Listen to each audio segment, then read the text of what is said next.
সাদের চুম্বনে কোনো রাগ ছিল না, ছিল কয়েক হাজার মাইল দূরত্ব, হাহাকার। ফালাক অনুভব করছে সাদের হাতের মুঠো ফালাকের পিঠে আরো শক্ত হচ্ছে। সাদ যখন ফালাককে ছাড়লো, ফালাক তখনও হাঁপাচ্ছে। ফালাক টলমল পায়ে বিছানার দিকে সরে গিয়ে বিছানায় বসে পড়লো। হৃৎপিণ্ডটা বিট করছে খুব। ফালাক ড্রেসিং টেবিলের আয়নায় নিজের লাল হয়ে যাওয়া মুখটার দিকে তাকিয়ে রইল। মনে মনে ভাবছে, এই পাগলাটে স্বামী নিয়ে যাবেটা কোথায়। সাদ ফালাককে বিছানায় শুইয়ে দিয়ে ওর উপর নিজের পুরো শরীরের ভার ছেড়ে দিল। ফালাকের নরম শরীরটা সাদের কঠিন শরীরের নিচে পিষ্ট হতে লাগলো। সাদ কোনো কথা বলল না, ফালাককে শাড়ির আঁচলটা ধরে টান দিল। ফালাক শিউরে উঠল, লজ্জায় সংকোচে নিজের মুখটা অন্যদিকে ঘুরিয়ে নিল। সাদ এক ঝটকায় ফালাকের শাড়িটা পুরোপুরি খুলে মেঝেতে ছুঁড়ে দিল। ফালাকের ফর্সা শরীরটা এক ঝিলমিল করছে যেন সাদের কাছে। ফালাক লজ্জায় আরও বেশি কুঁকড়ে গেল। সাদ ফালাকের এই রাজুক রূপ দেখে এক মুহূর্ত থমকালো, তারপর এক অদ্ভুত মাদকতা ভরা করলো। ধীর পায়ে ফালাকের উপর নেমে এলো। ফালাকের গলার খাঁজে এক গভীর নিঃশ্বাস নিল। ফালাকের শরীরে স্নিগ্ধ ঘ্রাণ যা পাওয়ার জন্য ছটফট করছে, তা সাদকে পুরোপুরি দিশেহারা করে দিল। সাদ এবারে ফালাকের হাত দিল। সাদের আঙ্গুলের ছোঁয়ায় ফালাকের পিঠে এক অদৃশ্য আগুনের আলপনা এঁকে দিচ্ছে। সাদ নিজের মুখ দিয়ে অতি সাবধানে ফালাকের শেষ আবরণটুকু সরিয়ে দিল। সাদের এই গভীর ভালোবাসার ধরন ফালাককে এক অন্য জগতে নিয়ে যাচ্ছে। ফালাক আর নিজেকে ধরে রাখতে পারল না। এতদিনে জমে থাকা অনুভূতি সব মিলেমিশে একাকার হয়ে গেল। সাদের এলোমেলো চুলগুলো শক্ত করে খামচে ধরছে, নখগুলো সাদের মাথায় চামড়া গেঁথে যাচ্ছে। সাদের সেদিকে কোনো খেয়াল নেই। সাদ আজ যেন এক ক্ষুধার্ত বাঘ, যে তার শিকারকে সর্বস্ব দিয়ে গ্রাস করতে চায়। ওফা কাল্লাতে প্রতিটা ইঞ্চিতে ইঞ্চিতে নিজের ফালাক যন্ত্রণা আর এক ধরনের তীব্র সুখে অস্ফুট আর্তনাদ করে উঠল। সাদের এই উগ্র ভালোবাসা সামলানো ওর জন্য অল্প বয়সের শরীরের পক্ষে বড্ড কঠিন হয়ে পড়ছে। সাদ ফালাকের অস্তিত্বে পুরোপুরি মিশে গেল। সাদের প্রতিটি স্পর্শ ফালাক অনুভব করলো। ফালাক যেন এক অশান্ত সমুদ্রের ঢেউয়ের সাথে লড়াই করছে, যেখানে ডুবে যাওয়ার ভয় আছে কিন্তু ফিরে আসার কোনো পথ নেই। নিস্তব্ধ ঘরের ভেতর সাদের এই গভীর ভালোবাসা আর ফালাকের কোমল আত্মসমর্পণ মিলেমিশে এক নতুন গল্প সূচনা করলো। ফালাক আজ নিজ হাতে বরফি বানাচ্ছে। প্রথম চুলায় একটা প্যান বসিয়ে তাতে ঘি দিল, এরপর বেসন দিল। ঘি দিয়ে বেসন ভেজে নিল, একদম হালুয়ার মতো দেখাচ্ছে। এরপর এতে চিনি দিয়ে দিল, আরও ফুড কালার, অল্প চিনি মিশে এক আস্তে আস্তে শেপের চলে এলো। ফারাক নামিয়ে নিল। কতক্ষণ রেখে দেওয়ার পর শক্ত হয়ে গেল। এরপর বরফি শেপে কেটে নিল। এই বরফিটা সবাই খুব প্রশংসা করছে। নীলা আর রিমা শিখে নিল রেসিপি। ফারাক এবার একটা প্লেটে সাদের জন্য নিল। ফালাক দেখলো সাদ ব্যালকনির দিকে মুখে করে দাঁড়িয়ে ইংরেজিতে খুব দ্রুত কথা বলছে। ফালাক কিছুটা ইতস্তত করতে লাগলো। সাদ কি এখন বরফি খাওয়ার মুডে আছে? যদি রেগে কিছু বলে? দেখছো না আমি কাজে ব্যস্ত আছি, এসব কেন এনেছো? ঠিক তখনই নিচ থেকে নীলা ডাকলো, ভাবি ও ভাবি। ফালাক দেরি করলো না। টি টেবিলের উপর সাবধানে বরফির প্লেটটা রেখে দ্রুত পায়ে নিচে নেমে গেল। সাদ ফোন রাখা মাত্র ওর নজর গেল টেবিলের উপর সুন্দর করে সাজানো চারকোনা বরফির টুকরোগুলো দেখে একটা সুঘ্রাণ আসছে। সাদ বুঝতে পারলো এটা কার কাজ। ও ফোনটা বিছানায় ছুড়ে দিয়ে টেবিলের কাছে এগিয়ে এলো। সাদ এমনিতে খুব একটা মিষ্টি পছন্দ করে না। ফালাকের হাতে ছোঁয়া আছে জানলে রুচি বদলে যায়। এক টুকরো মুখে নিল। সাদ একটা একটা করে সবকটি বরফি মুখে পুড়তে লাগলো। লন্ডনের 5 স্টার হোটেলে কোনো ডেজার্ট আছে ওর কাছে? এই সাধারণ বরফির কাছে হার মেনে গেল। এদিকে ফালাক নিচ থেকে কাজ সেরে আবার উপরে আসছিল। রুমের দরজার পর্দাটা একটু সরানো ছিল। ভেতরে ঢুকতে গিয়ে থমকে গেল। আড়াল থেকে দেখলো সেই গম্ভীর আর সাদ মির্জা, যে কিনা সবসময় শাসনের বুলারে, সে খুব তৃপ্তি করে প্লেটের প্রতিটা বরফি শেষ করছে। ফালাক পর্দার আড়ালে দাঁড়িয়ে নিজের মুখ চেপে ধরল। ওর ঠোঁটের কোণে এক চিলতে বিজয়ের হাসি। ফালাক আড়াল থেকে সবটা চুপি চুপি দেখে সিঁড়ির দিকে পিছিয়ে গেল। ফালাকের মনে হলো ওর হাতারে বানানো মিষ্টির চেয়ে স্বাদের ওই তৃপ্তি ভরা মুখটা ওকে বেশি সুখ দিচ্ছে।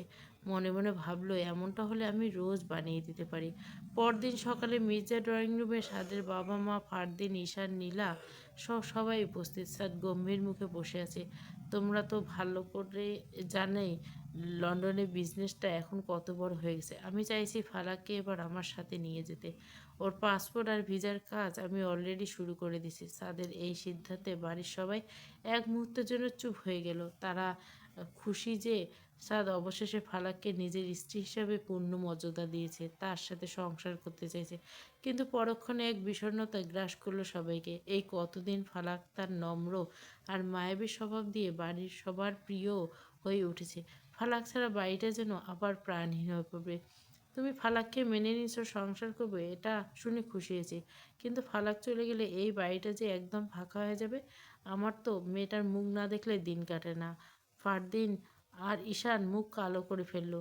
নীলা তো ফালাকের হাত ধরে কেঁদেই ফেললো। সাদের বাবা এতক্ষণ গম্ভীর হয়ে শুনছিলেন। তিনি শান্ত গলায় বললেন, স্যার তোমার সিদ্ধান্ত ঠিক আছে। ফালাক তোমার স্ত্রী, ওর জায়গা তোমার পাশে। তবে একটা কথা, আজ থেকে পবিত্র রমজান মাস শুরু। আমি চাই একেবারে ঈদটা সেরে তোমার লন্ডনে যাও। সবাই সাদের বাবার কথায় সায় দিল। মীরাও সাদকে অনুরোধ করলো, প্লিজ ভাইয়া ঈদের আগে যেও না। সাদ ফালাকের দিকে আর চোখে তাকালো। ফালাকের চোখ দুটো ছলছল করছে। ও যেন সাদের সাথে যেতে চায়, তেমনি এই পরিবারটায় মায়া ওকে টানছে।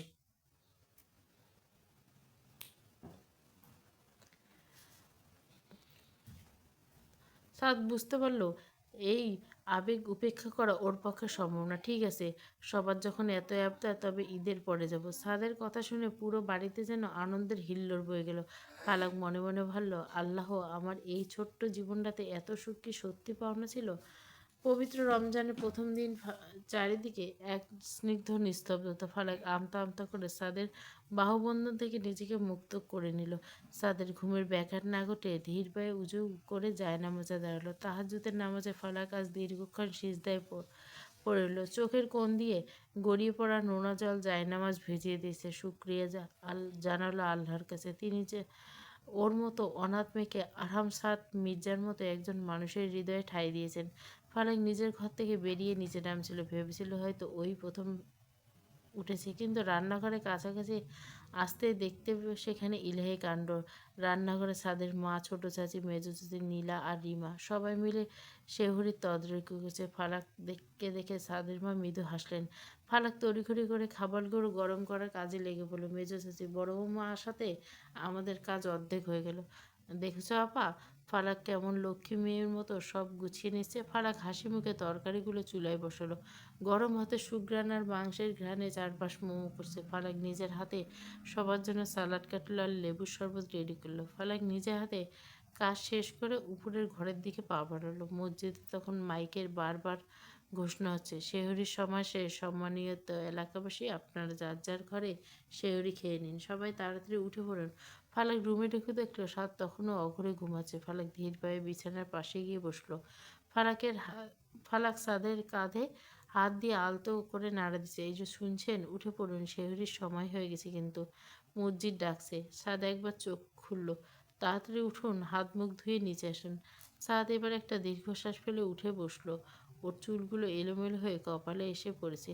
ফালাকের দিকে এক মুহূর্ত তীক্ষ্ণ দৃষ্টিতে তাকিয়ে রইল। শেহরি টেবিলে সাদ গম্ভীর মুখে খাবার খেলো। ওর নজর বারবার ফালাকের দিকে যাচ্ছে। ফালাক ব্যস্ত ছিল সবাইকে শেহরি পরিবেশন। শেহরি শেষ করে সাদ আর এক মুহূর্ত দেরি করলো না। সবার আগে ধীর পায়ে সিঁড়ি দিয়ে নিজের রুমের দিকে চলে গেল। শেহরি শেষ করে পর ফজরের আজান ভেসে এলো। সাদ নামাজ পড়ে কিছুক্ষণ ফালাকের জন্য অপেক্ষা করে ঘুমিয়ে পড়ল। বিকেল। রান্নাঘরে এখন উৎসবের আমেজ। সাদের মা বেগুনি ভাজছেন আর ছোট চাচি পেঁয়াজ ফালা আলুর চপগুলো সুন্দর করে শেপ দিয়ে ব্রেন ক্রাম্বে গড়াচ্ছেন। নীলা আর রিমা ফল কাটতে ব্যস্ত। নিচে ডাইনিং টেবিলে এলাহি কাণ্ড। চারপাশে বড় একটি পাত্রে শরবত, চারপাশে ছোলা মুড়ি, বেগুনি চপ, জিলেবি আর হরেক রকমের ফল। আজানের ঠিক আগে পুরো মির্জা বাড়িতে টেবিলে ঘিরে বসলো। সাদের বাবা মোনাজাত করলেন। ফালাক আর চোখে দেখলো সাদ গম্ভীর মুখে মোনাজাত করছে। মুয়াজ্জিমে আল্লাহু আকবার ধ্বনি শোনার সাথে সাথে সবাই খেজুর মুখে দিয়ে রোজা ভাঙলো। ইফতারের পর পুরো ডাইনিং রুম যেন হাসি খুশিতে ভরে উঠলো। ফারদিন আর রিমা জিলাপি নিয়ে কাড়াকাড়ি করছে। সাত সোফায় বসে তৃপ্তির সাথে চা খাচ্ছে। সাত ধমক দিল, এত বড় হয়েছে তা বাচ্চামি যায় না। মির্জা বাড়ির এই রমজানে প্রথম ইফতারিটা ফালাকের জীবনে এক পরম পাওয়া রইল। অনাথ মেয়েটা আজ এক বিশাল পরিবারের মধ্যমণি। তারাবির নামাজ শেষ হয়ে গেছে। তারা মির্জা বাড়ির সবাই ধীরে ধীরে নিজেদের রুমে চলে গেছে। পুরো বাড়ি এখন শান্ত। ফালাক ধীর পায়ে ছাদে এসে দাঁড়ালো। রমজান রাতে বাতাসে একটা আলাদা শান্তি আছে। ফালাক আকাশের দিকে তাকিয়ে রইল। অর্ধেক চারটা মেঘে ফাঁক দিয়ে দেখা যাচ্ছে। হঠাৎ পেছন থেকে গম্ভীর কণ্ঠ ভেসে এলো, একা একা এখানে কি করছিস? ফালাক চমকে ঘুরে তাকালো। সাদ দাঁড়িয়েছে, কালো টি শার্ট, এলোমেলো চুল, চোখে চিরচেনা দীপ্ত দৃষ্টি। ফালাক একটু ইতস্তত করে বলে, এমনি একটু হাওয়া খেতে এসেছিলাম। সাদ ধীরে সামনে এগিয়ে আসলো। কিছুক্ষণে দুজনে চুপ। তারপর হঠাৎ সাদ বলল, আজ বরফিটা খারাপ হয়নি, আপনি খেয়েছেন? সাদ ভুরু কুঁচকালো। তোকে কে বলল আমি খাইনি? ফালাক লজ্জা পেয়ে নিচে তাকালো। আমিও দেখছি। সাদ থেমে গেল। কোথা থেকে? ফালাক একটু মুচকে এসলো পর্দার আড়াল থেকে। এক মুহূর্তের জন্য সাদের চোখে অদ্ভুত এক ঝিলিক দেখা গেল। মানে তুই লুকিয়ে লুকিয়ে আমাকে দেখছিলি? ফালাক তাড়াতাড়ি বলল, না না, আমি শুধু। কথা শেষ করার আগে সাদ এক ধাপ সামনে এগিয়ে আসলো। ফালাক স্বভাবত একটু পিছিয়ে গেল। সাদ রেলিংয়ে ভর দিয়ে দাঁড়ায় কিছুক্ষণ, চুপ থেকে বলল, লন্ডনে যেতে ভয় লাগছে? ফালাক একটু থামলো। ভয় না, কি? ফালাক নিচের দিকে তাকালো। এই বাড়িটার জন্য মায়া লাগছে। ও। বাতাসে ফালাকের আঁচল উড়ে এসে সাদের হাত ছুঁয়ে গেল। তারপর আবারও দুজনে নিশ্চুপ হয়ে গেল। কিছুক্ষণ পর ফালাক নীরবতা ভেঙে বলল, আপনি কি কফি খাবেন? সাদ ভুরু কুচকে জিজ্ঞাসা করলো, এখন? হ্যাঁ দাঁড়ান, আমি নিয়ে আসছি। ফালাক সিঁড়ি বেয়ে নেমে রান্নাঘরে চলে গেল। কিছুক্ষণ হাতে কফি তৈরি করে ধীরে ধীরে সাদকে দিতে নিয়ে এলো। সাদ দোলনায় বসে আছে, সিগারেট খাচ্ছে। ফালাক কফির কাপটা এনে দিল। সাদের এক হাতে সিগারেট আর এক হাতে কফির কাপ ধরে রাখলো। ফালাক গিয়ে সামনে রেলিং ধরে দাঁড়ানো। মিষ্টি মিষ্টি বাতাস বেশ ভালো লাগছে। হালকা বাতাসের ঝাপটায় ফালাকের অবাধ্য চুলগুলো বারবার মুখে এসে আছড়ে পড়ছে। ফালাক এক হাত দিয়ে চুলগুলো কানের পিছনে গুজে দেওয়ার চেষ্টা করছে, কিন্তু পরক্ষণে এক ঝলক হাওয়ায় এসে আবার সব এলোমেলো করে দিচ্ছে। সাদ দোলনায় আধাশোয়া হয়ে বসে আছে, এক হাতে ধোয়া ওঠা কফি, অন্য হাতে জ্বলন্ত সিগারেট। সিগারেটের লালচে আভাটা অন্ধকারের মাঝে সাদের তীক্ষ্ণ চোয়াল আর গম্ভীর মুখটাকে আরও রহস্যময় করে তুলছে। কফিতে চুমুক দিচ্ছে না, বরং স্থির দৃষ্টিতে তাকিয়েছে সামনে দাঁড়িয়ে থাকা মেয়েটার দিকে। এই সাধারণ দৃশ্য সাদের কাছে যেন অসাধারণ লাগছে। ফালাকের এই সাদা শাড়ির আঁচল বাতাসে তেড়ে উঠছে, বারবার চুলগুলো ঠিক করছে। সবকিছু সাদের বুকের ভিতর এক অদ্ভুত তোলপাড় সৃষ্টি করছে। সাদ ধীর পায়ে উঠে দাঁড়ালো। সিগারেটের শেষ অংশটা পায়ের নিচে পিষে ফেলে ও ফালাকের একদম পেছনে এসে থামলো। ফালাক তখনও চুল সামলাতে ব্যস্ত। হঠাৎ অনুভব করলো দুটো শক্ত হাত ওর কাঁধের উপর এসে অবাধ্য চুলগুলো মুঠো করে ধরছে। ফালাক চমকে উঠলো। সাদের গায়ের পুরুষালী ঘ্রাণ এক মাদকতা তৈরি করছে ফালাকের কাছে। সাদ খুব সাবধানে ফালাকের সব কটা চুল এক হাতে গুছিয়ে নিয়ে ঘাড়ের একপাশে সরিয়ে দিল। চুলগুলো খুব বিরক্ত করছে। ফালাকের নিঃশ্বাস বন্ধ হয়ে আসার উপক্রম। ছাদের আঙুলের ঘ্রাণ ফালাকের ঘাড়ের ত্বক ছুঁয়ে দিচ্ছে। ও শুধু অস্ফুট হলো, বাতাস একটু বেশি আজ। সাদ ফালাকে নিজের দিকে ঘুরিয়ে নিল। চাঁদের আবছা আলোয় ফালাকের মুখটা একদম পরিষ্কার। সাদের চোখ দুটো আজ বড্ড বেশি কথা বলছে। ফালাকের গালের উপর হাত রেখে বৃদ্ধাঙ্গুল দিয়ে নিজের ঠোঁটটা আলতো করে স্পর্শ করলো। ফালাক মন্ত্রমুগ্ধর মতো ছাদের চোখের দিকে তাকিয়ে গেল। এই শান্ত রাত, দূর থেকে আসা ঝিঁঝি পোকার ডাক, ছাদের নিবিড় সান্নিধ্য। ফালাকের মনে হলো সময়টা যদি এখানেই থেমে যেত। রমজান মানে দিনগুলো মির্জা বাড়িতে এক অদ্ভুত প্রশান্তি বয়ে এনেছে। গত কয়েকটা দিন সাদ আর ফালাকের সম্পর্কে কিছুটা উন্নতি হয়েছে, এক ধরনের অঘোষিত নির্ভরতার উপর। বিকালবেলা ইফতারের আগে সাদ রান্নাঘরের দরজায় এসে দাঁড়ায়। ফালাক তখন ব্যস্ত হয়ে যায় কাজ করে। সাদ দূর থেকে এক দৃষ্টিতে তাকিয়েছিল। ফালাক মাঝে মধ্যে চোখাচোখি হলে লজ্জা পায়। বাড়ির ছোটরা সবাই লক্ষ্য করে, নিজেদের মধ্যে হাসাহাসি করে। দুপুরে বাড়ির সদর দরজায় একটা গাড়ির হর্ন শোনা গেল। ছাদের ছোট খালা ভেতরে ঢুকলেন, কিন্তু একা নন। তার সাথে এক আধুনিকের নাগরিক, পরনে গাঢ় রঙের শিফন শাড়ি, চোখে রোদ চশমা, আর ঠোঁটে এক উদ্ধত হাসির রেখা। ছাদের খালা আসাতে বাড়ির বড়রা সবাই ড্রয়িং রুমে এসে জড়ো হলেন। ফালাক ট্রেতে করে শরবত নিয়ে আসতে ড্রয়িং রুমের আবহাওয়া কেমন যেন থমথমে হয়ে গেল। সাদের মা মুখটা নিচু করে আছেন, আর সাদের ছোট চাচি চোখে মুখে স্পষ্ট বিরক্তি। পাশ থেকে রিমা ফালাককে বলে উঠলেন, সর্বনাশ, উর্মিলা ভাবি এখানে কেন? উর্মিলার নামটা কানে যেতে ফালাকের হাতে ট্রেটা কেঁপে উঠল। নামটা ওর খুব চেনা, সাদের জীবনে সেই অতীত, সাদের প্রথম স্ত্রী উর্মিলা। উর্মিলা সোফায় আয়েশ করে বসে চোখ দুটো ফালাকের উপর দিয়ে একবার বুলিয়ে নিল, যেন কোনো তুচ্ছ আসবাবপত্র দেখছে। খালামণি, এই কি তবে সাদের নতুন বউ? সাদের চয়েস তো দেখছি বেশ বদলে গেছে, একদম সাধারণ কেউ। সাদের মা শক্ত গলা বললেন, উর্মিলা, তুই এ বাড়িতে কেন? আমার ছোট বোন তোর মা সাথে নিয়ে এসেছে বললে কিছু বলছি না, তবে ফালাকের ব্যাপারে কোনো মন্তব্য করার অধিকার তোর নেই। উর্মিলা এক বাঁকা হাসি দিয়ে ফালাকের দিকে এগোয়। ফালাক তখনও পাথর হয়ে দাঁড়িয়েছে। সাদের প্রথম স্ত্রীর রূপ আর ব্যক্তিত্বের মাঝে এক ধরনের বিষাক্ত আভিজাত্য আছে, যা ফালাকের ভেতর ভেতর কুড়ে দিচ্ছে। আরে খালামণি, এত রেগে যাচ্ছ কেন? ফালাকের গলা শুকিয়ে কাঠ। ছাদের পাশেই ওই উর্মিলাকে বোধহয় বেশি মানাতো। ফালাক নিজেকে খুব ছোট আর অসহায় মনে করতে লাগলো। উর্মিলা উপস্থিত ড্রয়িং রুমে বাতাস যেন বিষিয়ে দিচ্ছে। ঠোঁটে লেগে থাকা তাচ্ছিল্যের হাসি ফালাকের কলিজায় তীরের মতো বিচ্ছে। উর্মিলা ধীর পায়ে ফালাকের চারপাশে একবার ঘুরল। ফালাকের থুতনিটা আঙ্গুল দিয়ে উঁচিয়ে ধরল। কিরে মেয়ে, কথা বলছো না কেন? তা সাদের মা চিৎকার করে বলল, উর্মিলা, মুখ সামলে কথা বলো। তুই এই বাড়ির কেউ নস। ফালাক আমার বাড়ির সম্মান, আমার সাদের স্ত্রী। উর্মিলা এবার হো হো করে হেসে উঠল। সাদকে তো আমি চিনি, ও কোনোদিন একে ভালোবাসতে পারে না।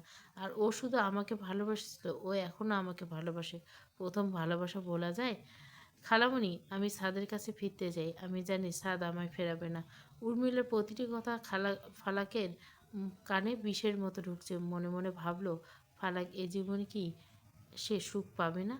উর্মিলার বিষাক্ত কথাগুলো তীরের মতো ফালাকের কলিজায় গেঁথে গেছে। ড্রয়িং রুমের গুমোট পরিবেশ থেকে কোনোরকম নিজেকে ছাড়িয়ে ফালাক উপরে নিজের রুমে চলে গেল। ওর মাথাটা বনবন করে ঘুরছে, চারপাশে দেওয়ালগুলো যেন ওকে গিলে খেতে আসছে। বিছানায় এক কোণে বসে ফালাক নিজের দু হাতে মাথা চেপে ধরল। উর্মিলা বলেছিল, প্রথম ভালোবাসা ভোলা যায় না। এই একটা বাক্য ফালাকের সাজানো স্বপ্নগুলো তাসের ঘরের মতো উড়িয়ে দিল। আয়না নিজের ফ্যাকাশে মুখটার দিকে তাকালো। সাতকে তবে সত্যি উর্মিলার অভাব পূরণ করতে ওকে আঁকড়ে ধরছে। সময় যেন কাটছে না। ইফতারের সময় হয়ে গেলো। সাত সকালে বলে গেছিল আজ বন্ধুদের সাথে বাইরে ইফতারি করবে, ফিরতে দেরি হবে। রিমা আর নীলা ফালাকের অবস্থা বুঝতে পেরে ওকে এক মুহূর্তের জন্য একা ছাড়ছে না। ওরা ফালাককে একরকম জোর করে রিমার ঘরে নিয়ে গেল। নীলা, ভাবি, তুমি ওই ডাইনির কথায় কান দিও না। ভাইয়া তোমাকে কতটা ভালোবাসে সেটা তো আমরা সবাই জানি। রিমা, ঠিক বলছো।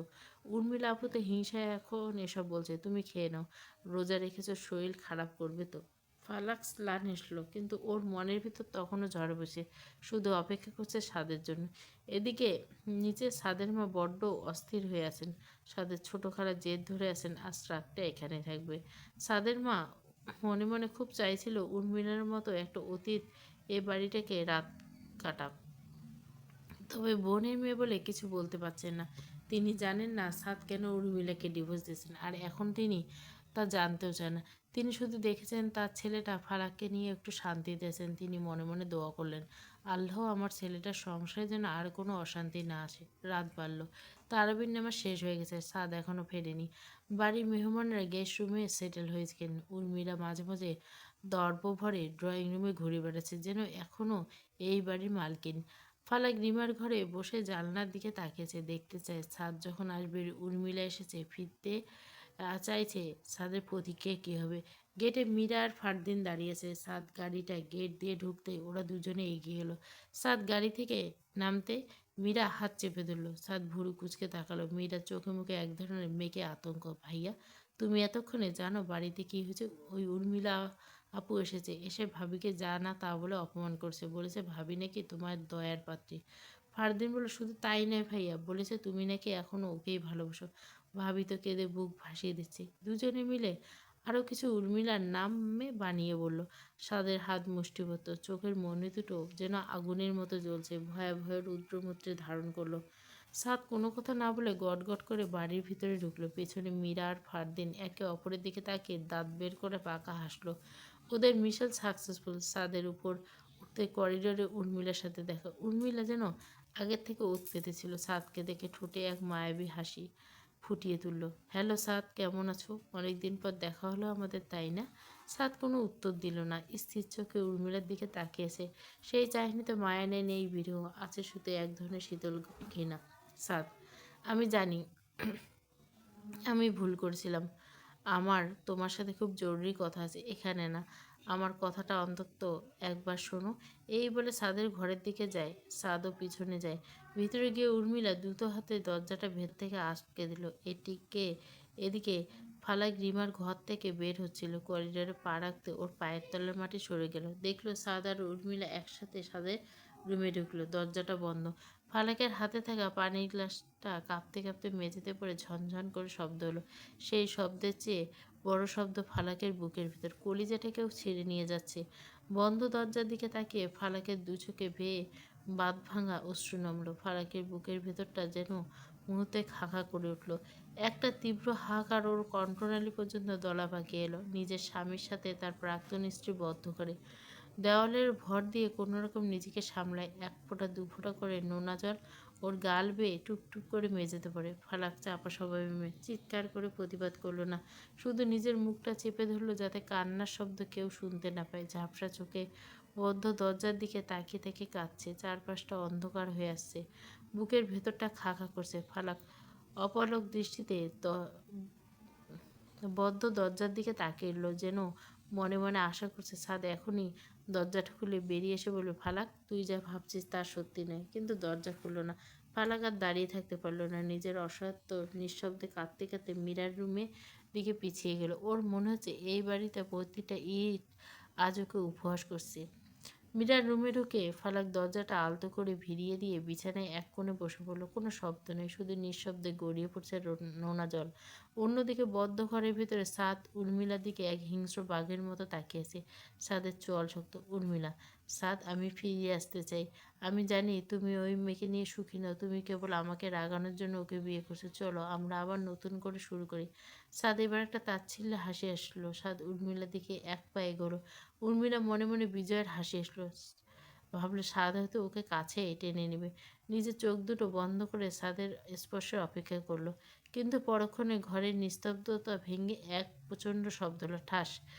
সাদের হাতের একটা সজোরে চর উর্মিলার বা গালে গিয়ে পড়লো। উর্মিলা মাথা ঘুরে গেল। টাল সামলাতে না পেরে বিছানার উপর আশ্রে পড়লো। কিছু বুঝে ওঠার আগে সাদ ওকে টেনে তুলল এবং একের পর এক আরও 5টি চড় মারল। উর্মিলার ঠোঁটের কোণে ফেটে রক্ত বেরিয়েছে। সাদ উর্মিলার চুলের মুঠি শক্ত করে ধরল। ওর কণ্ঠস্বর যেন এখন কোনো মানুষের নয়, যেন কোনো আহত সিংহের নেই।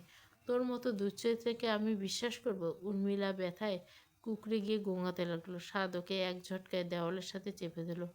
তোর সাথে আমার বিয়ে হয়েছিল বাড়ি থেকে জোর করে। আমার জীবনের প্রথম কোনো নারী। আমি ব্যবসা বুঝতাম, টাকা বুঝতাম, মেলে আবেগ কোনোদিন বুঝিনি। ভেবেছিলাম বড়দের পছন্দে বিয়ে করছিস, সব মেনে নিয়ে তোকে নিয়ে সংসার করবো। কিন্তু না, তুই তো বিয়ের আগের থেকে অন্য পুরুষের সাথে বিছানা ভাগ করছিস। বিয়ের পরেও সেই নোংরামি চালিয়ে যাচ্ছিস। সাদ ঘৃণা ভরে উর্মিলার দিকে তাকালো। আমি মস্তান, আমি রাগী, এসব বলে কথা শোনাতি। আমার সাথে কেউ সংসার করতে পারবে না। আমার আড়ালে তুই যা করছিস তার প্রতি প্রমাণ আমার কাছে আছে। আজ কোন ঘরে তুই আমার পবিত্র ঘরে ঢুকছিস? কোন সাহসে তুই আমার ফালাকের নাম ধরছিস? উর্মিলা থরথর করে কাঁপছে। কোনোদিন ছাদের এই বিভৎস রূপ দেখেনি। আমার ফালাক তোর মতো নোংরা নয়, ও ফুলের মতো পবিত্র। তুই ওর পায়ের নখের যোগ্য নস। নতুন করে শুরু। তুই কি সত্যিই মনে করিস একটা হীরের বদলে আমি একটা নুড়ি পাথরকে বেছে নেব? তুই যে সাহস নিয়ে আমার বাড়ির ভিতরে ঢুকে আমার ফারাককে অপমান করছিস তার মাসুল তোকে দিতে হবে।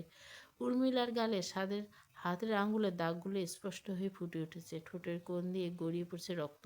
কিন্তু উর্মিলার নির্লজ্জতা যেন শেষ হওয়া নেই। আমার কথাটা শোনো সাদ। ঠাস আরও একবার চড় মারে। সাদ, তুমি বুঝতে পারছো না, ওই গেও মেয়ে তোমাকে বশ করছে। উর্মিলার মুখে ফালাকের নামে বশ করা অপবাদ শুনে সাদের হিতাহিত জ্ঞান লোপ পেল। গর্জে উঠে আবারও উর্মিলার গালে আরও একটা প্রচণ্ড চর বসালো ঠাস। আবার আবার তুই ওর নাম নিবি? তোর ওই নোংরা মুখে বস। হ্যাঁ, ও আমাকে ওর পবিত্রতা দিয়ে বশ করেছে, ওর মায়া দিয়ে আমাকে মানুষ বানিয়েছে, যেটা তুই পারিসনি। উর্মিলা ছিটকে গিয়ে দেওয়ালের সাথে ধাক্কা খেলো, ব্যথায় চিৎকার করে উঠল, কিন্তু ওর ভিতরে থাকা বিষাক্ত ইগো ওকে থামতে দিচ্ছিল না। আবার ফুঁসিয়ে উঠে বলল, তুমি অন্ধ হয়ে গেছো সাদ। ওই মেয়েটা তোমাকে সেফ তোমার টাকার জন্য কাঙাল। আমার মতো অভিজাত্য ও 7 জন্মে হবে না। ও তোমাকে। কথা শেষ করার আগে সাদ উর্মিলার চুল টেনে মাথাটা ঝিমঝিম করে উঠল। এবার সাদের মেজাজ নিয়ন্ত্রণের বাইরে। টাকার কাঙাল? তুই বলছিস ওই টাকা? যে মেয়ে লন্ডনে কোটি কোটি টাকা রাজপ্রাসাদ সেরে সামান্য একচালা ঘরে থাকতে রাজি, সে টাকার কাঙাল? আর তুই? তুই ছিলি টাকার নেশায় চুর হয়ে থাকা এক পতিতা, যে বিয়ের পবিত্রতাকে কলঙ্কিত করেছিল। আজ থেকে যদি কোনোদিন আমার ফালাকের ছায়া মারানোর চেষ্টা করিস, তবে তোকে পৃথিবী থেকে সরিয়ে দিতেও দ্বিধা করব না। সাদ রুম থেকে বেরিয়ে উন্মতের মতো ফালাককে খুঁজতে লাগলো। ওর বুকটা ফেটে যাচ্ছে এক অজানা আশঙ্কায়। ফালাকের জন্য মনটা ব্যাকুল হয়েছে। খোঁজ করতে করতে করিডোরে নীলার সাথে দেখা হতে সাদ অস্থির হয়ে জিজ্ঞাসা করলো, ফালাক? নীলা নিচু স্বরে বলল, ভাইয়া, ভাবি আজ মীরার সাথে শুয়ে পড়েছে। মনটা খুব খারাপ ছিল, তাই আমি আর ডাকিনি। সাদ মীরার ঘরের দরজার সামনে গিয়ে দাঁড়ালো, হাত বাড়িয়ে দরজায় টোকা দিল না। ভাবলো সারাদিন যা ধকল গেছে, আর উর্মিলার এই বিষাক্ত কথাগুলো ছাদের উপর দিয়ে যে ভর বইয়ে দিয়েছে, তার জন্য ফালাকের বিশ্রাম প্রয়োজন। সাদের নিজের মাথাটাও রাগে ফেটে যাচ্ছে। নিজেকে সামনে নিয়ে নিজের ঘরে ফিরে গেল। মনে মনে ভাবলো কাল সকালে সব ঠিক করে দিবে। ফালাককে বুকে টেনে নিয়ে সব সংশয় দূর করে দিবে। সকাল হতে মির্জাবাড়ির প্রলয় নেমে এলো। মীরা আর গগনবেদারি চিৎকার, সবার ঘুম ভাঙল। মা, ওমা, ভাবিকে কোথাও খুঁজে পাচ্ছি না। আমি ঘুম থেকে উঠে দেখি পাশে নেই। সারা বাড়ি খুঁজলাম, কোথাও নেই। সাদ ঘর থেকে বেরিয়ে এলো, পরনে শার্টটা কুচকানো, চোখ দুটো লাল। চিৎকার করে বাড়ির সবাইকে ডাকলো, ফালাক কোথায়? আমার ফালাককে এখনই আমার সামনে এনে দাও। কারো কাছে কোনো উত্তর নেই। সাদের মাথায় তখনও রক্তের ঝিলিক। মনে হলো ফালাক এই হঠাৎ হারিয়ে যাওয়ার পেছনে উর্মিলার কোনো হাত আছে। হিতাহিত জ্ঞান হারিয়ে গেস্ট রুমে ঢুকে উর্মিলার গলা টিপে ধরল, বল, তুই কি করছিস?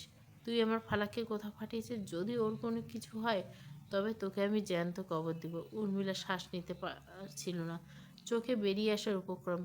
কোনো মতে আত্মনাদ করে বলল, সাদ, আমি কিছু করিনি। সাদ ওকে এক ঝটকায় মেঝেতে ফেলে দিয়ে ঝড়ের বেগে বেরিয়ে গেল। প্রথমে গেল ফালাকের ভাইয়ের বাড়িতে। সেখানে গিয়ে দেখলো সবাই নিশ্চিন্তে ঘুমাচ্ছে। ফালাকের কথা জিজ্ঞাসা করতে তারা বিরক্তি প্রকাশ করলো। সাদের মনে পড়ে গেল এই মানুষগুলো একদিন অনাথ ফালাককে অবহেলা করেছিল, তাকে বোঝা মনে করেছিল। রাগে সাদ ওই বাড়ি ভাঙচুর করতে লাগলো। ভেঙে চুরে সব শেষ করে বেরিয়ে আসলো আর শাসিয়ে এলো, যদি ফালাককে না পাই তবে তোদের আমি শেষ করে দিব। এভাবে কেটে গেল বিভীষিকাময় কয়েকটা দিন। ফালাকের কোনো খোঁজ নেই। মির্জাবাড়ির উজ্জ্বল আলোটা যেন নিভে গেছে। খাওয়া নাওয়া ছেড়ে দিয়েছে। অহংকারের রুক্ষ স্বাদ মেজাজ পুরোপুরি বিধ্বস্ত। নিজেকে রুমের ভিতরে বন্দি করে ফেলেছে। ঘরের মেঝেতে দামি মদের বোতল গড়াগড়ি খাচ্ছে। যে ছাদ কোনোদিন নেশার ঘোরেও কাণ্ডজ্ঞান হারাতো না, সে আজ নেশার ঘরে ফালাককে খুঁজছে। ওর হাতে জড়ানো ফালাকের গোলাপি রঙের একটা সুতি শাড়ি ঘ্রাণ নিচ্ছে আর পাগলের মতো বিলাপ করছে, তুমি চোখের আড়াল হও, কাছে কিংবা দূরে রও, মনে রেখো আমি ছিলাম, এই মন তোমাকে দিলাম, এই প্রেম তোমাকে দিলাম। সাদের এই করুণ অবস্থা দেখে বাড়ির কারো চোখে জল পাত মানছে না। মির্জাবাড়ির বাতাস এখন শুধু হাহাকার আর ফালাকি শূন্যতা। ফালাকি সত্যি সাদের জীবন থেকে হারিয়ে গেল। গত কয়েকদিন ধরে সূর্যের আলো ঢুকেনি, ঘরের বাতাস ভারী হয়ে আসছে। দামি মদের কড়া গন্ধে আর ছাদের যন্ত্রদায়ক নিয়ন্ত্রণে উত্তপ্ত হওয়া। ছাদ মেঝের উপর অগোছালোভাবে পড়ে আছে। পরনের শার্টটা ছিঁড়ে গেছে, বোতামগুলো খোলা। দাড়ি গোঁফ বেড়ে মুখটা অচেনা। এক হাতে ভাঙা বোতল, অন্য হাতে ফালাকের গোলাপি রঙের সুতি শাড়িটা। শাড়িটা নিজের মুখে চেপে ধরে যেন ওই শাড়ির ভাঁজে ফালাকের অস্তিত্ব লুকিয়ে আছে। কোথায় গেলি ফালাক? সাদ হো হো করে হেসে উঠল। সে হাসিতে কোনো আনন্দ নেই, আছে এক বুক জ্বালা। মদের বোতলটা দেওয়ালে সজোরে ছুঁড়ে মেলা, ঝনঝন কাচের টুকরোগুলো চুরমার হয়ে মেঝেতে ছড়িয়ে পড়ল। আমি আরহাম মির্জা সাদ, আমি চাই, যা চাই তাই পাই। তবে কেন আমার ফালাককে পাচ্ছি না? ওকে খুঁজে আনছে না কেন? তোরা সবাই কি মরে গেছিস? ঘরের দরজাটা খুলে মীরা ট্রেতে খাবার নিয়ে ঢুকলো। সাদের এই রূপ দেখে বুকটা কেঁপে ওঠে মীরার। ভাইয়া, একটু খেয়ে নাও। সাদ খাবার ট্রেটা হাত দিয়ে ধাক্কা দিয়ে মেঝেতে ফেলে দেয়। খাবার? আমি খাবার দিয়ে কী করব?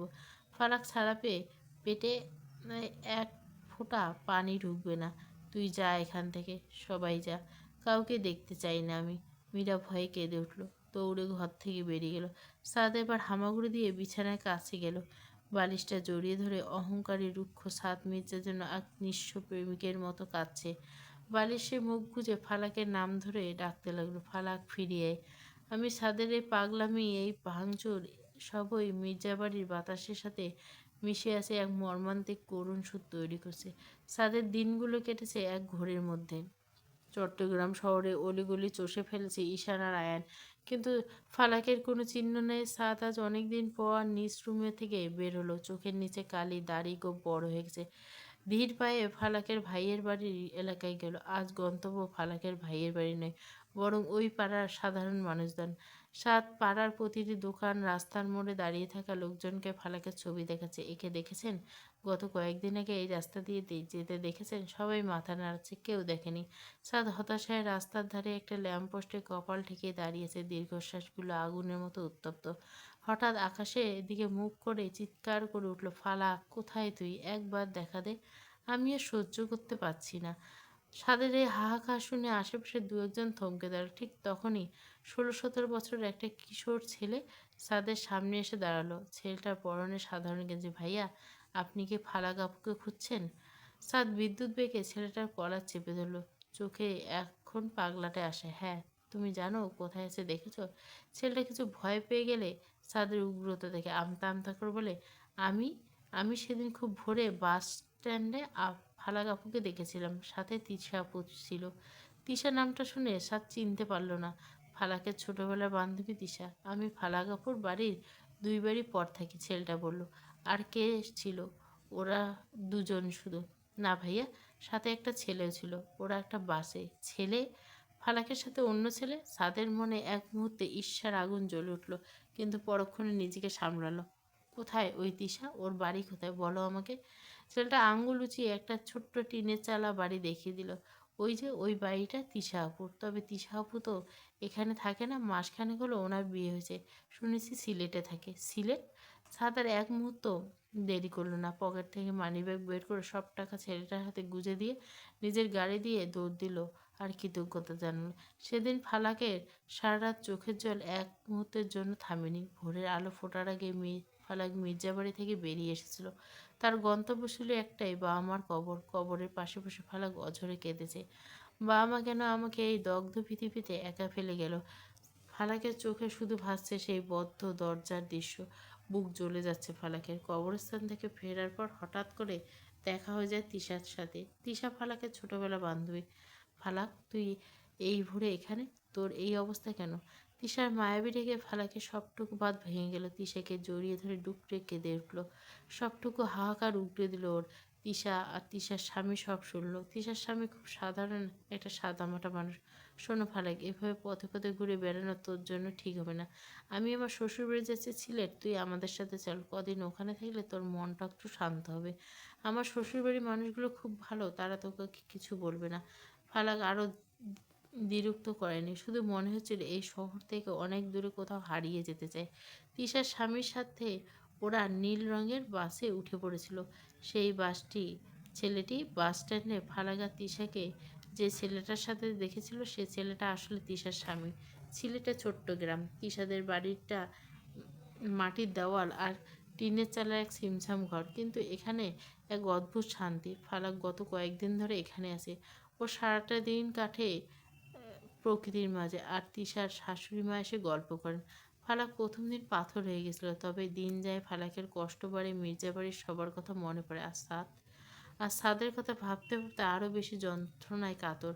ফালাকের অবাধ্য মনটা বারবার চট্টগ্রাম ছুটে যেতে চায়। ফালাকের দু চোখ শ্রাবণ মেঘের মতো ভারী হয়ে থাকলেও সে নিজেকে শক্ত করার আপ্রাণ চেষ্টা করছে। মনে মনে ঠিক করেছে সে কারো করুণার পাত্রী হয়ে থাকবে না। এখানে সে কাজ করবে, না হয় চা শ্রমিকের কাজ করবে, খুব সামান্য আয়, তবে সে তা দিয়ে কোনোরকম ভাবে চালিয়ে নেবে। তিশার শ্বশুরবাড়ি পাহাড়ি ঢাল জায়গায়, গ্রামের শেষ প্রান্তে বলা চলে, খুব নিরিবিলি জায়গা। সামনে একটা জলাশয় আছে, ওখান থেকে স্বচ্ছ পানি এনে এরা। ফারাক জানায় আসছে যাবে পানি আনতে। তিশা মানা করলো, ফালাক জোর করে যায়।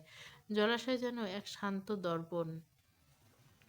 ফালাক মাটির কলসি শখে নিয়ে পাথুরে পথ ভেঙে নিচে নেমে এসে তিশা বারবার বারণ করছিল, ফালাক তুই এই পথে অভ্যস্ত না, পড়ে যাবি। ফালাক শোনেনি।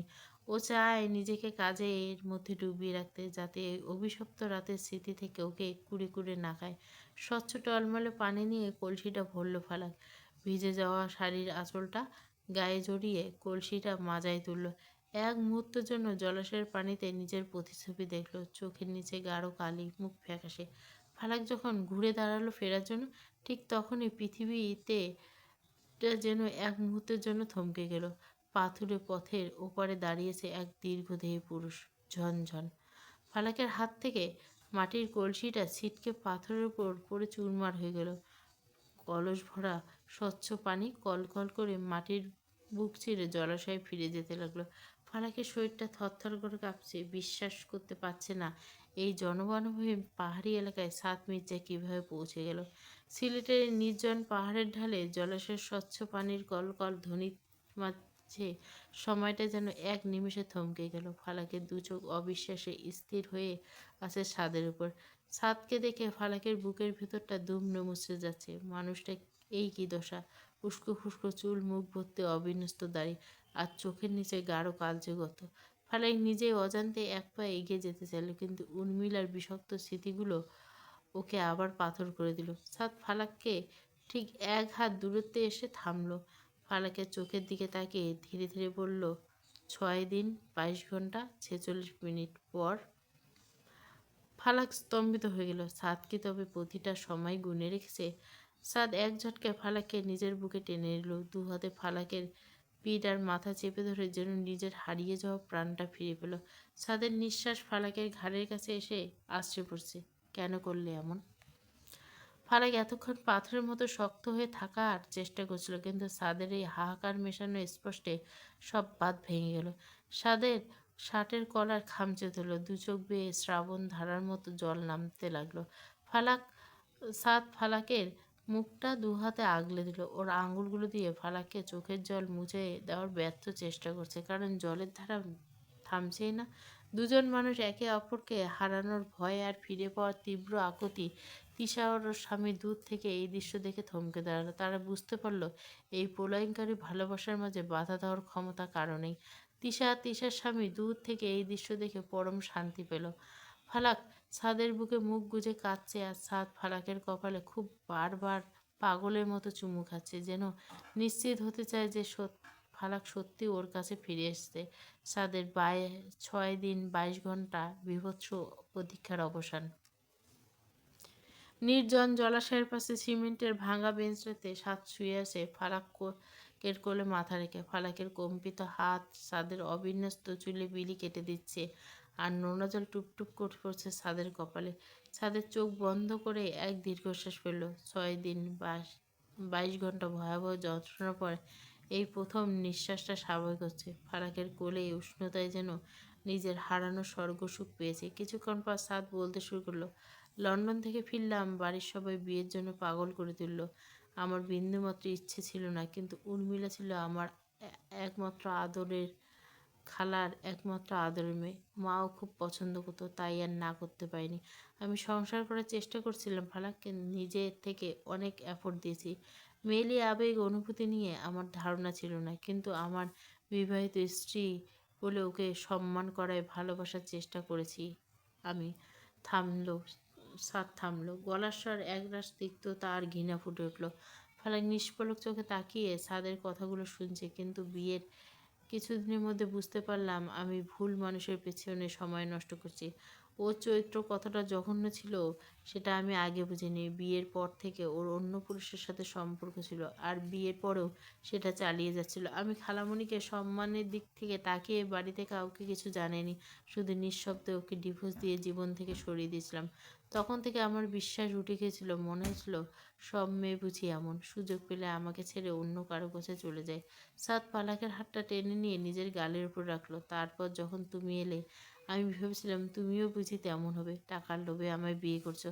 কিন্তু আস্তে আস্তে আমি অবাক হলাম, কেউ আমার জন্য অপেক্ষা করে, কেউ আমার ব্যথায় কাঁদে, কেউ নিজ হাতে আমায় খাইয়ে দেয়। এসব আমার কাছে একদম নতুন ফালাক। মা ছাড়া কেউ কোনোদিন আমার এতটা যত্ন নেয়নি। আমার রাগ, জেদ আর পাগলামি তুমি যেভাবে সহ্য করছো তাতে আমি ঠিক করে নিয়েছিলাম তোমাকে আর কোনোদিন কষ্ট পেতে দিব না। তোমাকে নিয়ে দূরে কোথাও চলে যাব। সাদ হঠাৎ উঠে দাঁড়ায়, ফালাকের চোখের দিকে তাকিয়ে হাত দুটো শক্ত করে ধরে। সেদিন ওই উর্মিলা বাড়িতে এলো। আমার মেজাজ এমনিতে সপ্তমে চড়েছিল, কিন্তু খালামণি মাস দুয়েক আগে একটা বড় অপারেশন হয়েছে বলে আমি রাগে কোনো অঘটন ঘটাতে চাইনি। উর্মিলা আমার ঘরে ঢুকে দরজা বন্ধ করলো। আমি রাগে হিতাহিত জ্ঞান হারিয়ে ফেলাম। যখন তোমাকে নিয়ে আজে বাজে কথা বললো আমি ওকে মারতে শুরু করি। ফালাক এতক্ষণ স্থির হয়ে সব শুনছিল। বুকের ভিতর পাথরটা যেন মুহূর্তে গলে জল হয়ে গেল। বুঝতে পারলো সাদের এই রুক্ষতার আড়ালে একটা ক্ষত আর একাকিত্ব লুকিয়েছিল। ফালাক আর থাকতে পারল না। সাদের প্রশস্ত বুককে মাথা রেখে ডুকরে কেঁদে উঠল। আমি খুব ভয় পেয়েছিলাম। আমার মনে হয়েছিল আমি আপনার জীবনের কোনো অংশ নেই। সাদ ফালাকে চিবুক ধরে মুখ গুছিয়ে ধরল। আর কোনোদিন আমাকে ছেড়ে যাওয়ার কথা ভাববে না। যদি যাও তবে আমি নিজেকে শেষ করে দিব। তোমাকেও শান্তিতে থাকতে দিব না। শুধু তুমি শুধু আমার ফালাক। ফালাকের হৃৎপিণ্ডটা যেন কেঁপে উঠল শুনে। ফালাক কম্পিত হাত দুটো নিজের গালের উপর চেপে ধরল সাদ। ফালাকের চোখের দিকে স্থির দৃষ্টিতে তাকিয়েছে। চোখ দুটো যেন কোনো স্বচ্ছ আয়না, যেখানে কোনো লুকোছাপা নেই। ফালাক, একটা সত্যি কথা আজ বলি। উর্মিলা আমার জীবনে প্রথম নারী ছিল ঠিকই, কিন্তু কোনোদিন আমার মন বা শরীর কোনটাই স্পর্শ করতে পারেনি। ওর জঘন্য জানার পর থেকে আমি ওকে ঘেন্না করতাম। সাদ একটু থামলো। ফালাকের কপালে নিজের কপাল থেকে খুব সপ্তপর্ণে বলল, আমার জীবনে তুমি প্রথম নারী না হলে আমার জীবন প্রথম নারী স্পর্শ করাও কিন্তু তুমি ফালাক। তোমার পবিত্র মায়া, তোমার সজ্জল চাহনি, সব কিছু দিয়ে তুমি আমাকে যেভাবে দখল করেছো সেটা আমার জীবনে প্রথমবার। এর আগে আরহাম সাদ মির্জা কোনো নারীর কাছে এভাবে হার মানেনি। ফালাক নিঃশ্বাস বন্ধ হয়ে আসার উপক্রম। সাদের এই স্বীকারোক্তির মনে সবটুকু অন্ধকারে দূর করে দিয়ে এক বিশাল জ্যোৎস্না নামিয়ে এলো। আপনি সত্যি বলছেন? সাদ ফালাকের চিবুকটা উঁচিয়ে ধরল। কি মনে হয় 6 দিন 22 ঘন্টা আমি মরে মরে বেঁচে আছি কোনো মিথ্যে বলার জন্য? সাদ ফালাকের মুখটা দুহাতে আলতো করে ধরল। ফালাকের চোখের পাতায় এখনো কান্নার নোনা জল লেগে আছে, কিন্তু সেই চোখে এখন আর কোনো সংশয় নেই। আছে শুধু এক সমুদ্র সমর্পণ। সাদের রক্তবর্ণ চোখ দুটি আজ তৃষ্ণার্ত। 6 দিন 22 ঘন্টা দীর্ঘ বিচ্ছেদ, হাহাকার আর না পাওয়ার যন্ত্রণা ওকে পাগল করে দিচ্ছে। সাদ ফালাককে খুব কাছে মুখ নিয়ে এলো। নিঃশ্বাস ফালাকে ঠোঁটে এসে আছড়ে পড়ছে। ফালাক আবেশে চোখ দুটো বন্ধ করলো। অনুভব করলো ছাদের ঠোঁটের স্পর্শ। দীর্ঘ প্রতীক্ষার পর এক পশলা বৃষ্টির মতো মিলিয়ে যেন নিজের সবটুকু তৃষ্ণা মিটিয়ে নিতে চাইল। ফালাক ছাদের শার্ট খামচে ধরছে। মনে হলো এই মুহূর্তে পৃথিবী যদি থেমে যেত তবে মন্দ হতো না। ছাদের এই নিবিড় সান্নিধ্যে ফালাকের শরীরে শিরায় শিরায় এক অদ্ভুত শিহরণ বইছে। ছাদ ফালাককে আরও নিবিড়ভাবে নিজের সাথে মিশিয়ে নিল। যেন এক মুহূর্তের জন্য ছাড়লে ফালাক আরও এই কুয়াশার মাঝে হারিয়ে যাবে। এই নির্জন পাহাড়ি জলাশয়ের পাড়ে ফালাক আজ ওর জীবনের সবচেয়ে বড় উত্তরটা খুঁজে পেল। ফালাক পর্ব 6, পুরো গল্প প্লেলিস্টে।